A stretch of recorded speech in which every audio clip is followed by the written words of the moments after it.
Hi guys, welcome to our YouTube channel. ನಾನಿವತ್ತು ಒಂದು ಲಡ್ಡು ಮಾಡ್ತಾ ಇದ್ದೀನಿ, ಅಂದರೆ ಅಗಸೆ ಬೀಜ ಲಡ್ಡು. ನಾನು ಇವಾಗ ಏನೇನು ಸಾಮಗ್ರಿಗಳು ತೊಗೊಂಡಿದ್ದೀನಿ ಅನ್ನೋದನ್ನು ತೋರಿಸ್ತಾ ಇದ್ದೀನಿ.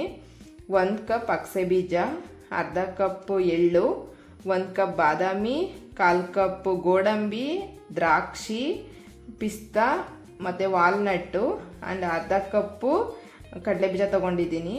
ಫ್ಲೇವರಿಗೆ ಏಲಕ್ಕಿ ತೊಗೊಂಡಿದ್ದೀನಿ. ಮತ್ತು ಸಿರಪ್ ಮಾಡಿ ಮಿಕ್ಸ್ ಮಾಡ್ಕೊಳ್ಳಿಕ್ಕೆ 1 ಅಚ್ಚು ಬೆಲ್ಲ ತೊಗೊಂಡಿದ್ದೀನಿ. ಇವಾಗ ನಾವು ಹೇಗೆ ಮಾಡೋದು ಅನ್ನೋ ವಿಧಾನನ ನಾನಿವಾಗ ಒಂದೊಂದೇ ತೋರಿಸ್ತೀನಿ. ಡ್ರೈ ರೋಸ್ಟ್ ಮಾಡಬೇಕು ಎಲ್ಲನೂ, ಸೊ ತೋರಿಸ್ತೀನಿ, ಅದನ್ನು ನೋಡ್ತಾ ಇದ್ದೀನಿ. ನೋಡಿ, ಇವಾಗ ನಾನು ಹುರ್ಕೊಳ್ಳೋಕ್ಕೆ ಬಾದಾಮಿ ಹಾಕೊಳ್ತಾ ಇದ್ದೀನಿ. ಒಂದು ಸ್ವಲ್ಪ ಕಲರ್ ಬರೋವರೆಗೂ ಇದನ್ನು ಹುರ್ಕೊಂಡ್ರೆ ಸ್ವಲ್ಪ ಘಮ ಬರೋಕ್ಕೆ ಚೆನ್ನಾಗಿರುತ್ತೆ. ಸೊ ಇದಕ್ಕೇ ಬಾದಾಮಿ ಗೋಡಂಬಿನ ಜೊತೆಗೆ ಮತ್ತು ಪಿಸ್ತಾನ ಜೊತೆಗೆ ಹಾಕ್ಕೊತೀನಿ, ಮತ್ತು ವಾಲ್ನಟ್ಟು ಒಟ್ಟಿಗೆ ಹಾಕೊಂಡು ಹುರ್ಕೊತೀನಿ. 3 ನಿಮಿಷ ಕಲರ್ ಬರೋವರೆಗೂ ಒಂದು ಸ್ವಲ್ಪ ಹುರ್ಕೊಂಡ್ರೆ ಆಗುತ್ತೆ. ನೋಡಿ, ಇವಾಗ ಇಷ್ಟು ಕಂದು ಬಣ್ಣ ಬಂದರೆ ಸಾಕು. ಇವಾಗ ನಾನು ಇದನ್ನು ತೆಗೆದುಬಿಟ್ಟು ಹಿಂಗೆ ಬೌಲ್ಗೆ ಹಾಕ್ಕೊತೀನಿ. ಬೌಲ್ಗೆ ನೋಡಿ, ಇವಾಗ ಕಡಲೆ ಬೀಜ ಹುರ್ಕೊಳ್ತಾ ಇದ್ದೀನಿ. ಕಡಲೆ ಬೀಜ ಹಾಕ್ಕೊಂಡು ಸ್ವಲ್ಪ ಕಡಲೆ ಬೀಜ ಮಾಡಿ ಸಿಪ್ಪೆ ಬಿಡೋದಾರೆ ಸ್ವಲ್ಪ ಹುರ್ಕೊಳ್ಳೋಣ. ಇದು ಆ್ಯಕ್ಚುಲಿ ಸಿಪ್ಪೆ ತೆಗಿಬೇಕು ಹುರ್ಕೊಂಡಾದ್ಮೇಲೆ.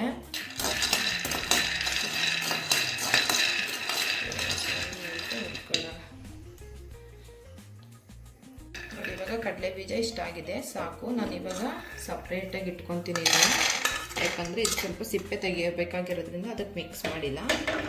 ಸಿಪ್ಪೆ ತೆಗೆದಾದಮೇಲೆ ಅದಕ್ಕೆ ಮಿಕ್ಸ್ ಮಾಡ್ಕೊತೀನಿ. ಫ್ಲ್ಯಾಕ್ಸ್ ಸೀಡ್ಸ್ ಹಾಕ್ಕೊತಾ ಇದ್ದೀನಿ. ಫ್ಲ್ಯಾಕ್ಸ್ ಸೀಡ್ಸ್ 1 ಕಪ್ಪು, ಮತ್ತು ಅದಕ್ಕೆ ಎಳ್ಳು ಅರ್ಧ ಕಪ್ಪು ಜೊತೆಗೆ ಹಾಕ್ಕೊಂಡು ಹುರ್ಕೊತೀನಿ. ಇದೇನು ಜಾಸ್ತಿ ಟೈಮ್ ಬೇಕಾಗಿಲ್ಲ, ಯಾಕಂದರೆ ಆಲ್ರೆಡಿ ಬಾಣಲೆನೂ ಬಿಸಿ ಇರುತ್ತಲ್ವ. ಸೊ ಬೇಗ ಬೇಗ ಚಿಟಪಟ ಅನ್ನೋಕ್ಕೆ ಸ್ಟಾರ್ಟ್ ಆಗುತ್ತೆ. ಸ್ವಲ್ಪ ಹೊಟ್ಟೆ ಸಾಕು, ಅದಕ್ಕೆ ಬೇಗ ಆಗ್ಬಿಡುತ್ತೆ ಇದು.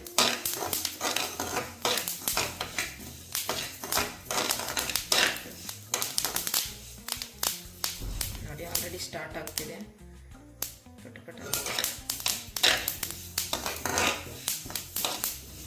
ಇದೆ, ಪಟ ಅಂತಿದೆ. ಸಾಕು. ಇವಾಗ ಇದು ನಾನು ಇವಾಗ ಇದನ್ನು ಇದಕ್ಕೆ ಮಿಕ್ಸ್ ಮಾಡ್ಕೊತೀನಿ.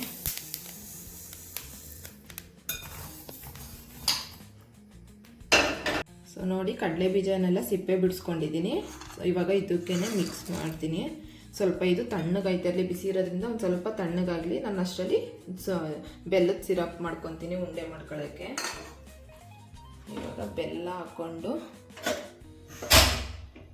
ಇವಾಗ ಬೆಲ್ಲ ಹಾಕ್ಕೊತೀನಿ. ಪುಡಿ ಮಾಡ್ಕೊಂಡಿದ್ದೀನಿ ಬೆಲ್ಲನ, ಮತ್ತು ಒಂದು ಸ್ವಲ್ಪ ನೀರು ಹಾಕ್ಬಿಟ್ಟು ಅದು ಆಯ್ತಾ ಇರಲಿ. ಅಂದರೆ ಪಾಕ ಬರಬೇಕು ಅಂತೇನಿಲ್ಲ, ಬೆಲ್ಲ ಕರಗಿದ್ರೆ ಸಾಕು.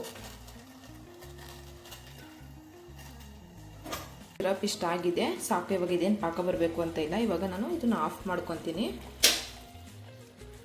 ಇವಾಗ ಇದು ಕೂಡ ತಣ್ಣಗಾಗಿದೆ. ಸೊ ಇದನ್ನೆಲ್ಲ ಇವಾಗ ಮಿಕ್ಸಿ ಜಾರಿಗೆ ಹಾಕ್ಕೊತೀನಿ. ಸ್ವಲ್ಪ ರುಬ್ಕೊಳ್ಳೋಣ ಇದನ್ನು. ಇದಕ್ಕೆ ಇವಾಗ ನಾನು ಏಲಕ್ಕಿ ಹಾಕ್ಕೊತೀನಿ.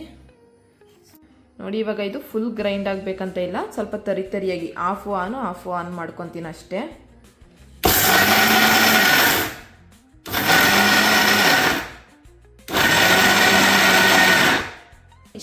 ಇಷ್ಟು ತರಿಯಾಗಿದ್ದರೆ ಸಾಕು. ಪೂರ್ತಿ ಪೌಡ್ರು ಆಗೋದು ಬೇಡ, ಚೆನ್ನಾಗಿರಲ್ಲ ಅವಾಗ. ಸೊ ಇವಾಗ ಇದನ್ನು ಬೌಲ್ಗೆ ಹಾಕ್ಕೊತೀನಿ.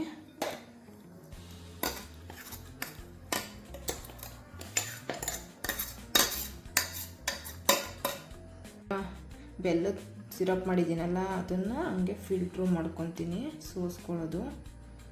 ಸೊ ಏನಾದರೂ ಕೊಳೆ ಗಲೀಜಿದ್ದರೆ ಹೋಗುತ್ತೆ.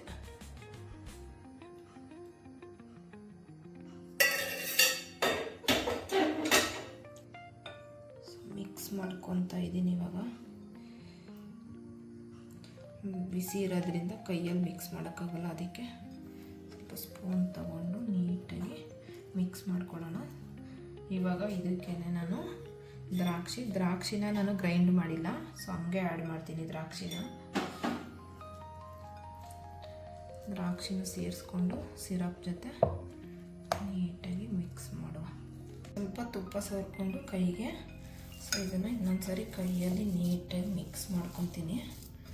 ಸೊ ಅವಾಗೆಲ್ಲಾದರೂ ಮಿಕ್ಸ್ ಮಾಡಿಲ್ಲ ಅಂದರೆ ನೀಟಾಗಿ ಮಿಕ್ಸ್ ಆಗುತ್ತೆ. ಸೊ ಇವಾಗ ಒಂದೊಂದೇ ಉಂಡೆ ಮಾಡೋಣ.